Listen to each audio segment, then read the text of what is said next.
দেশের সংস্কার, গণহত্যার বিচার ও নতুন সংবিধান চায় এনসিপি, কিন্তু এসব জনদাবির বিপক্ষে দাঁড়িয়ে আছে একটি পক্ষ।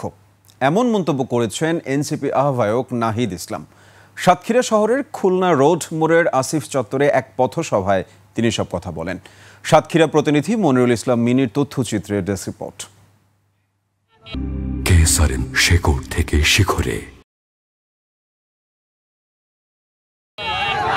জুলাই পদযাত্রার 12তম দিনে জাতীয় নাগরিক পার্টির পথসভা হয় সাতক্ষীরায়। দুপুরে শহরের খুলনা রোড মোড়ের আসিফ চত্বরে অনুষ্ঠিত হয় এ সভা।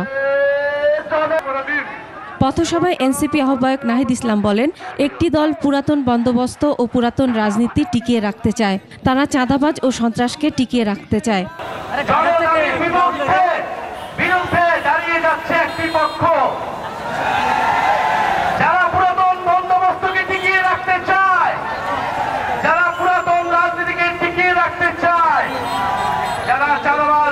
সন্ত্রাসকে টিকিয়ে রাখতে চায়, কিন্তু আমরা বলেছি গণঅভ্যুত্থানের পরে এত মানুষের জীবন দানের পরে তারা যদি মনে করে তারা আগের পুরাতন রাজনীতি করবে, তাহলে এটা এত সহজ হবে না।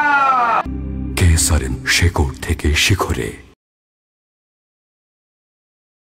তিনি আরও বলেন, ক্ষমতার ভাগ বাটোয়ারার লোভ দেখিয়ে তারা গণ অভ্যুত্থানের শক্তিকে ছিনিয়ে নেবে, কিন্তু যারা বিপ্লবের শক্তি তাদের কেনার সাধ্য বাংলাদেশের কোনো রাজনৈতিক দলের নেই।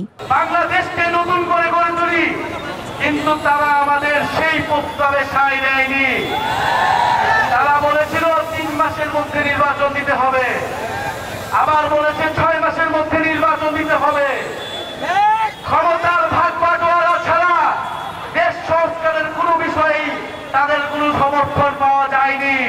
নাহিদ বলেন, আগামী 3 আগস্ট এনসিপি শহীদ মিনারে চাঁদাবাজ সন্ত্রাসের বিরুদ্ধে নতুন করে ইশতেহার দেবে এবং জুলাই ঘোষণাপত্র আদায় করবে। তিনি সবাইকে দলে দলে ঢাকায় আসারও আহ্বান জানান। 3 আগস্টে আবারও আমরা শহীদ মিনারে আসছি, আপনাদের সাথে দেখা হবে, আপনারা দলে দলে ঢাকা আসুন।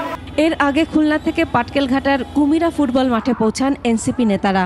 সেখানে জুলাই শহীদদের পরিবারের সঙ্গেও সাক্ষাৎ করেন তারা। এছাড়া দলের জেলা কার্যালয় উদ্বোধন করা হয়।